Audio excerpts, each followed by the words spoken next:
time in your now, the now. So much of what we practice is about returning to the now, is about surrendering to the experience of living, which is in the now. And so often, when we are not enjoying ourselves, when we are anxious or depressed, it is because we are caught in a story and we are not experiencing the now, but instead caught up in thoughts and stories and what ifs and should be's, and I wonder if that's going to happen. And so each week we try to start the broadcast by taking a moment to get present. Let go of the story, shake it off, and come to the now. So just for a few moments, let's just practice getting present. Practice noticing the reality of the now.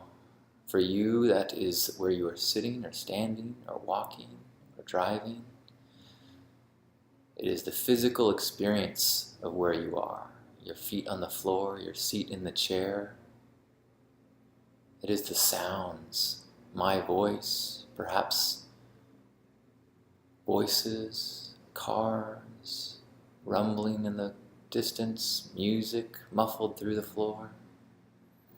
Try to simply notice each of these sounds and sensations and not create a story around it, not trace it back to its origin and understand it, but simply notice the pitch and sound as it is received and experienced as sensation. And that practice of simply perceiving without story is what we need to get better and better at, so that we can distinguish what is a real experience of the now and what is a story. So that then we can attach ourselves to the stories that bring us happiness and joy and inspiration, and let go of the stories that do not serve us. Let go of the thoughts that do not bring us towards solution or resolution, but instead are simply getting us tripped up in stress and anxiety.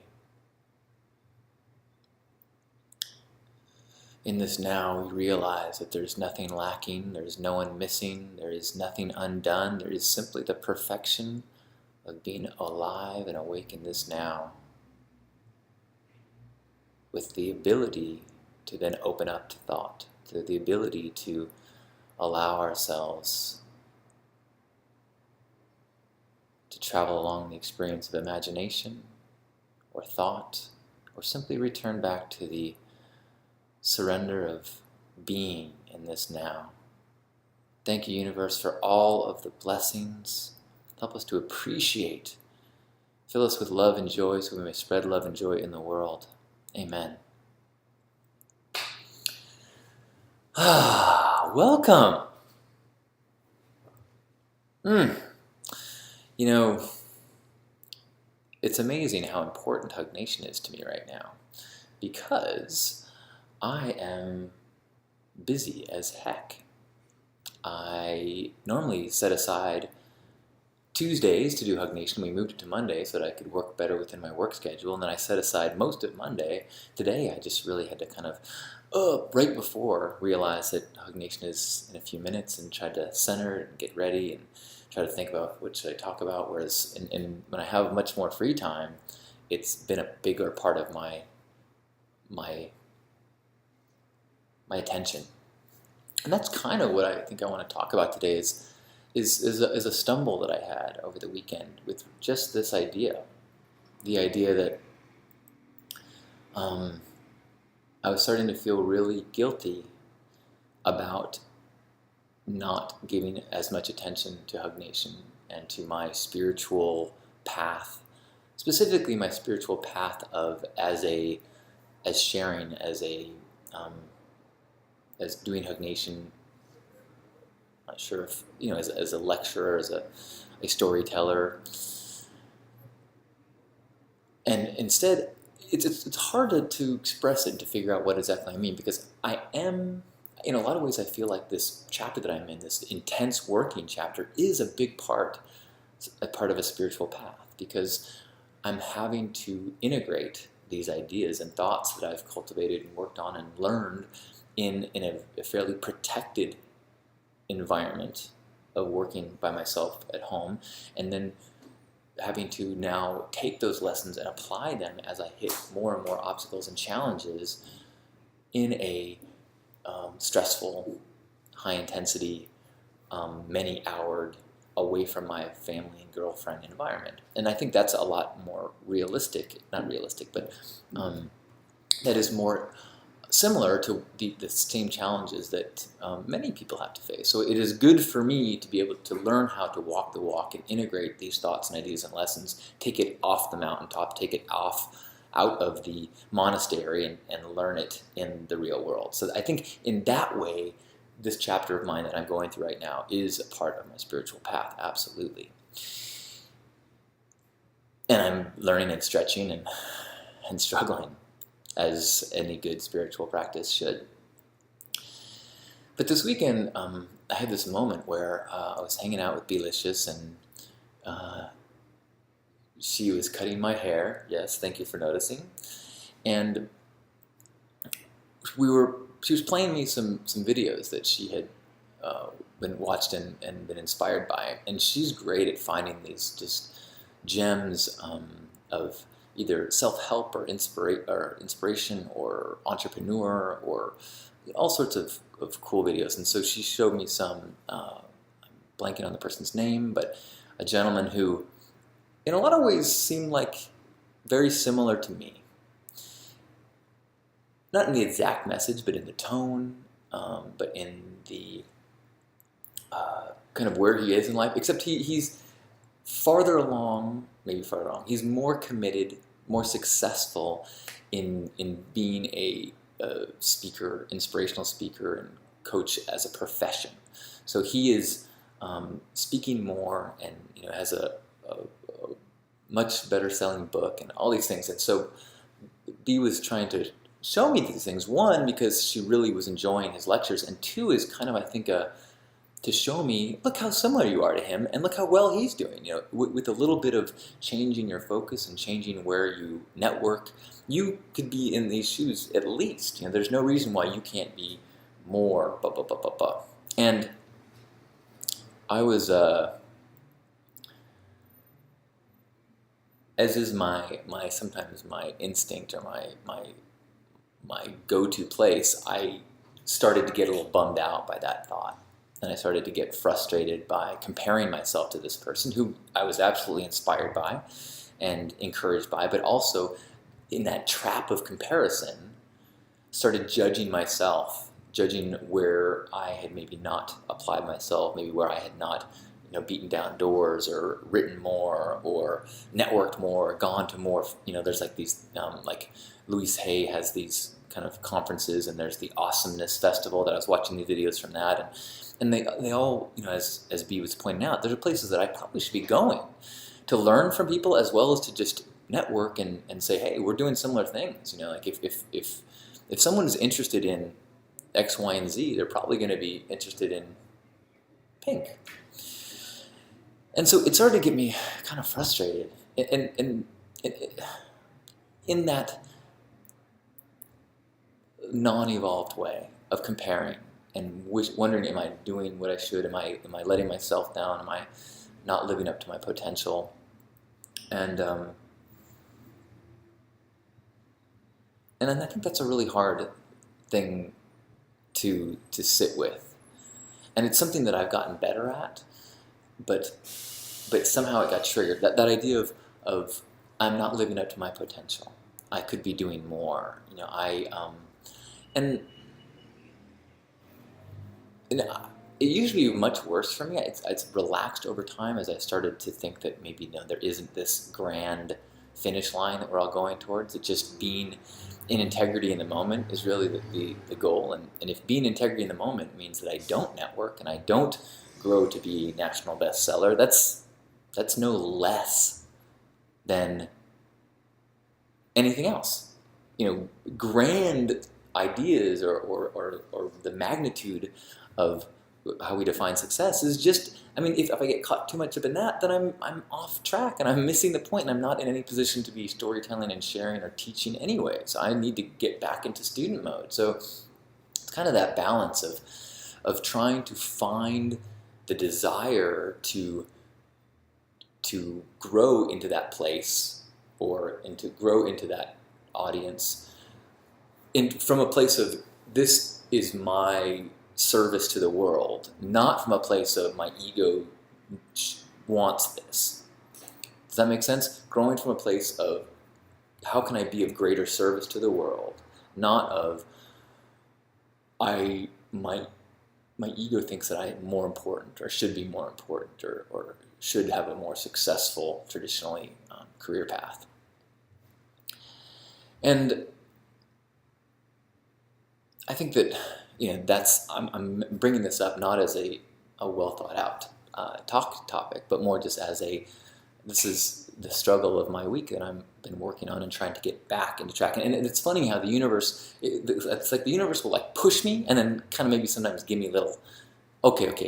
Here's a safety rope. I'll pull you back. And so here's the things that happened in the last 24 hours that soothed my ego a little bit as I was starting to get, or not even soothe my ego, but just kind of like signs. Like, so one of them is, in addition to this one video that I was watching with B, I was also watching a video by Gabrielle Bernstein, who is a just really amazing speaker. She speaks about A Course in Miracles. Her recent book is called May Cause Miracles. That's what it's called. And I went to go see her talk in LA for her book release months ago with B. So we watched a video of hers last night. This morning, I see a Twitter picture of Gabrielle Bernstein and Gala Darling. Gala Darling is a dear friend of mine online. In fact, I have an interview that I did with Gala last year in part of my conversation series.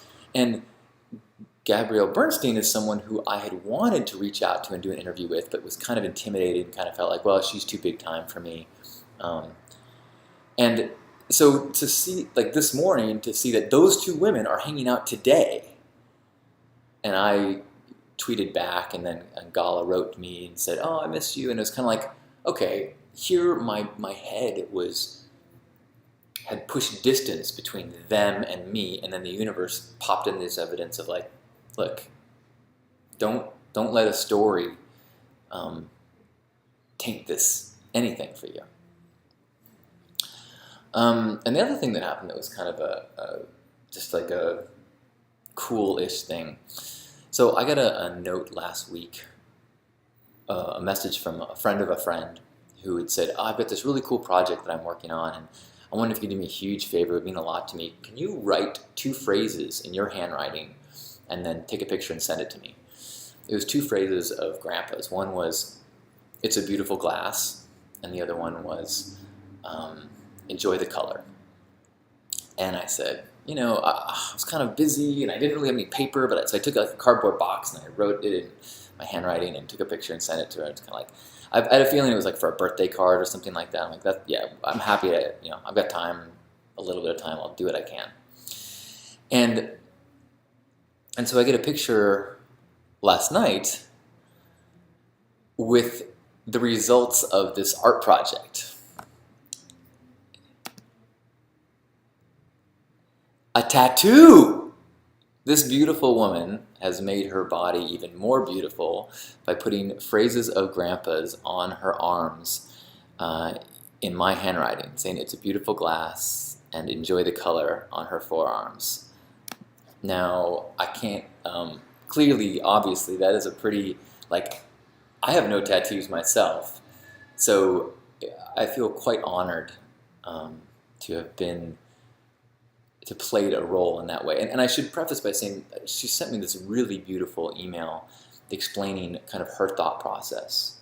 And a lot of it had to do with her relationship with her grandfather and how special it was. And then how when she watched the TEDx video where I talked about my grandpa, how it felt so divinely in alignment, and it just all these things felt like it was a reminder of all these things of her grandpa, and it was very, very beautiful. It didn't seem like a frivolous, that sounds cool, I'll get a tattoo, like, oh, there's a picture on the wall of Wile E. Coyote, and let's do that. It was really beautiful.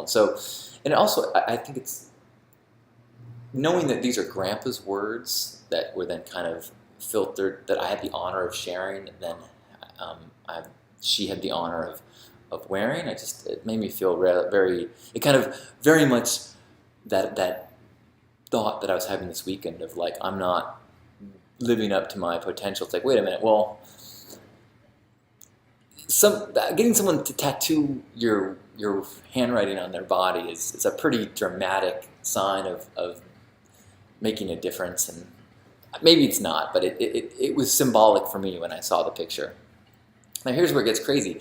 That's not the first time that I've had someone share a tattoo. Here's a couple other tattoos that have either Hug Nation. Here's a Hug Nation flag and Love More, Fear Less. Little Fear Less and Love More on the forearms. Apparently the forearms are very big. And then one more, which is a Hug Nation forearm.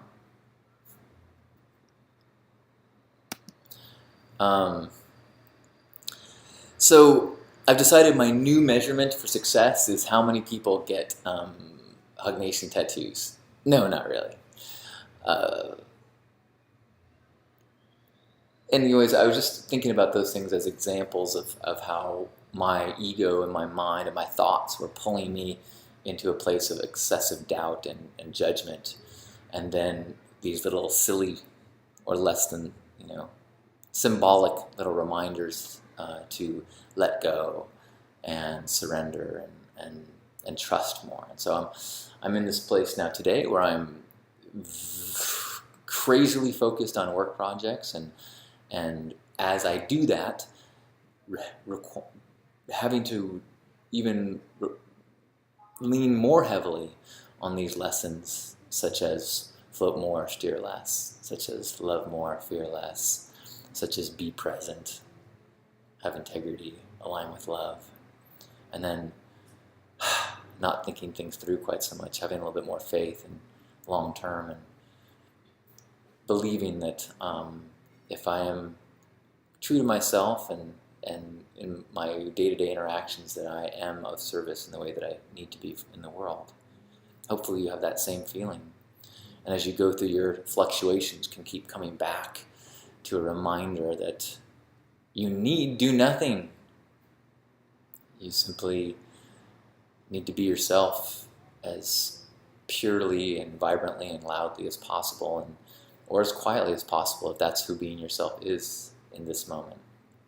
And then if we can do that with authenticity and integrity, then the steps we take, no matter what they may look like from our old perceptions, we can have faith that they are in the direction getting to us to a place. So like right now, even though my day-to-day may seem much more about a corporate project, it is part of a larger shifting of my learning and lessening and connections and networking and to I think to put me in a place to be more powerful when I need to be. So hopefully you are either feeling powerful or on your way to feeling powerful, or if not powerful, simply truthful and honest and in integrity and present. I'm so grateful that we are present in this moment together. No attachments, no agenda, simply surrendering to this connection, allowing the vibration of one another to amplify each other. Let the love inside us guide us. Without attachment, without expectation. Nothing wrong with having a dream, nothing wrong with having a goal, but only to the degree that it gives us excitement and fun and joy to think about those things. But then let go of attachment so that we can let impulse and inspiration continue to steer us so that we can float more to where we're supposed to be. So thank you for being a part of this floating, this vibrant love vibration. Thank you for helping to energize it in me and all that are around you. Let's have a hug. Grab yourself by the shoulders.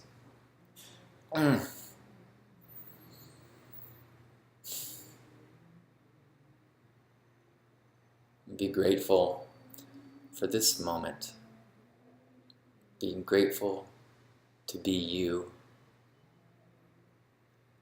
Be grateful for the experiences that we have, for the personalities we get to explore, for the roles we get to play in our families, in our work life, among our friends, among our neighbors, but knowing that beneath all of those responsibilities and roles and identities is something that is far more universal and pure, that bright, vibrant, loving light that is our core. And as we strip away all that it is not serving us, that bright, vibrant core becomes more and more pure,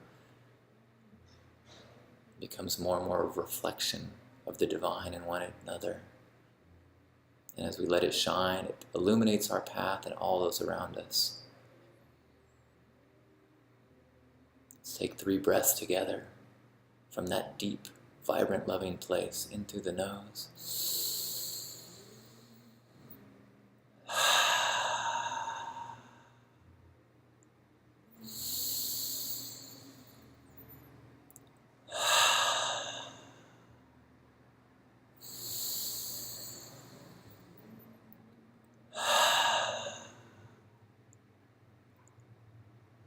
On behalf of Grandpa Caleb and all the Love Warriors, thank you for being here. Thank you for being you. I love you. Namaste.